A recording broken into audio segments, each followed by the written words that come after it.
Hello everyone, welcome to our channel. Clay ఎందుకు చేశాను, ఎలా నేర్చుకున్నాను, ఎక్కడ చూశాను అన్నీ ఈ వీడియోలో చెప్తాను. స్కిప్ చేయకుండా వీడియో. ఈ క్లే అయితే చాలా స్మూత్గా ఉంది. మీకు క్లే ఎంత ఇష్టమో, క్లేతో ఏం చేస్తారో కామెంట్ చేయండి. ఎయిర్ డ్రై క్లే వీడియో అయితే చూడండి. ఒక మెజరింగ్ కప్ అయితే తీసుకోండి. 1 కప్ కార్న్‌ఫ్లోర్ తీసుకున్నాము. అలాగే 1 కప్ ఫెవికాల్ తీసుకోవాలి. సమానంగా తీసుకోవాలన్నమాట రెండు కూడాను. ఫెవికాల్ జనరల్ స్టోర్లో దొరుకుతుంది, ఎక్కడైనా దొరుకుతుంది. నేనైతే రెండు ఈక్వల్గా 75 ml తీసుకున్నాను. మెజరింగ్ కప్ ఎలా తీసుకున్నామో అలాగే మిక్సింగ్ బౌల్ కూడా తీసుకోవాలన్నమాట. మిక్సింగ్ బౌల్ ఎప్పుడు కూడా ప్లాస్టిక్ తీసుకోండి. మీ దగ్గర రీయూజబుల్ బాక్స్ ఏమైనా ఉంటే కనుక ప్లాస్టిక్ బాక్స్లో అవి తీసుకోండి. నా దగ్గర ఇదైతే ఉందని చెప్పి ఇంట్లో బాక్స్ యూజ్ చేస్తున్నాను నేను. దాంట్లోకి కార్న్‌ఫ్లోర్, ఫెవికాల్ తీసుకున్నాను. 1 టేబుల్ స్పూన్ వెనిగర్ కూడా వేసాను. తర్వాత కలర్లెస్ ఆయిల్ అనమాట, ఏదో ఒకటి తీసుకోవచ్చు. బేబీ ఆయిల్ కానీ, కలర్లెస్ ఆయిల్ అంటే కోకోనట్ ఆయిల్ ఇలా ఉంటాయి కదా, అలా ఏదో ఒకటి తీసుకోండి. దీన్ని డబుల్ బాయిలింగ్ మెథడ్లో చేయాలి. అది ఎలాగో అందరికీ తెలిసిందే. ఇది తర్వాత స్టోర్ చేయడానికి కవర్ కావాలి కాబట్టి నా దగ్గర ఆ వేపర్ అయితే లేదు, అందుకు కవర్ని అయితే కట్ చేసుకున్నాను. తర్వాత వాటర్ బాగా బాయిల్ అయ్యాక ఈ బౌల్ని అయితే పెట్టాను.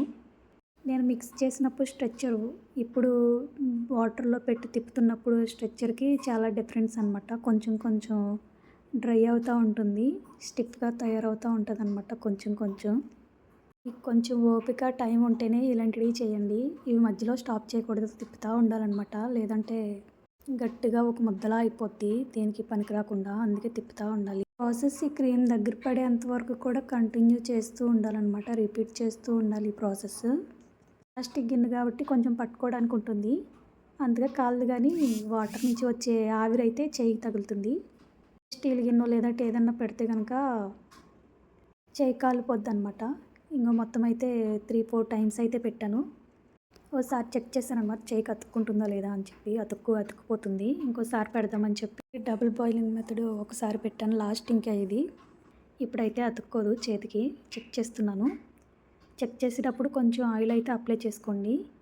స్పూన్తో ఈ పేస్ట్ ఇలా తీస్తూ ఉంటే కనుక ఒకటేసారి అతుక్కోవాలి, ఒక ముద్దలా రావాలన్నమాట ఒక చోటకి. కొంచెం చేతికైతే ఆయిల్ అప్లై చేసుకుని ఆ క్లే అయితే రెడీ అయింది కదా, అది అయితే చేతిలోకి తీసుకోవాలి కాబట్టి చేయికి అతుక్కుంటుంది. వేళ్ళకైతే అతుక్కుంటుంది కొంచెం, అందుకే వేళ్ళతో కాకుండా అరచేతితో చేయాలి. వేళ్ళతో చేశాను, నాకు లైట్గా వేళ్ళకైతే అతుక్కుపోయింది. అందుకే అరచేతితో అయితే చేయడానికి ట్రై చేయండి మీరైతే. వీడియోలో చూపిస్తున్నట్టే చేతికి లైట్గా అతుక్కుంది అంతే. దీని డబుల్ బాయిలింగ్ మెథడ్ కాకుండా డైరెక్ట్గా పెట్టి కూడా చేయొచ్చు, కాకపోతే గిన్నెకి మొత్తం అతుక్కుపోయి చాలా వేస్టేజ్ అయిపోతుంది. డబుల్ బాయిలింగ్ మెథడ్ అనుకో చాలా వరకు ఆ క్లే పోదనమాట, వేస్టేజ్ అయితే తక్కువ ఉంటుంది. ప్లాస్టిక్ గిన్నె కాబట్టి మనం పట్టుకుని తిప్పడానికి కూడా ఉంటుంది. ఇలా చపాతీ ముద్దలాగా రోల్ చేస్తూ చాలా చేయాలన్నమాట దీన్ని, స్మూత్గా వచ్చేంత వరకు. కావాలనుకుంటే కొంచెం ఆయిల్ కూడా అప్లై చేసుకోవచ్చు.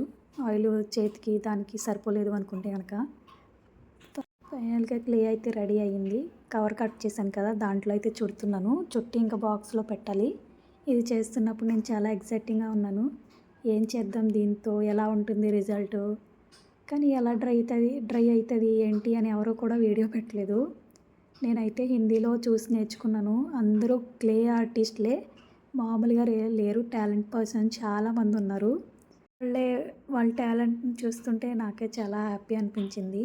తర్వాత మనం ఎక్కడైతే క్లే చేస్తామో అక్కడ కొంచెం నైఫ్ ఇలా అంటే అక్కడ అతుక్కున్నదంతా వచ్చేస్తుంది.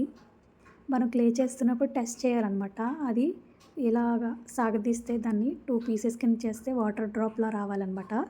ఇప్పుడు వీడియోలో చూపించాను కదా, అలా రావాలి. ఒకసారి మీరు టెస్ట్ చేసుకోండి. అలా వస్తే కనుక క్లే ఇలా వచ్చింది కాబట్టి పర్ఫెక్ట్ క్లే అనమాట ఇది. ఇప్పుడు నేను 24 అవర్స్ తర్వాత చేసి చూపించాను. ఆ రోజే చేయాలి, ఇది చేస్తున్న రోజు. ఇది చేసిన తర్వాత 24 అవర్స్ స్టోర్ చేయాలన్నమాట. ఇంకా నెక్స్ట్ డే ఇలా చేసి పెట్టాను. ఏదో ఒకటి చేయాలి కదా, ఎప్పుడు ఆరుతుంది ఎప్పుడు డ్రై అవుతుందో చెక్ చేస్తాను. ఇది డ్రై అయిన తర్వాత ఎలా ఉంది ఏంటి అని నెక్స్ట్ వీడియోలో షేర్ చేసుకుంటాను. మీకు కూడా క్లేతో ఏం చేయడం ఇష్టమో, ఎలాంటి క్లే ఇష్టమో కామెంట్ చేయండి. Thank you for watching.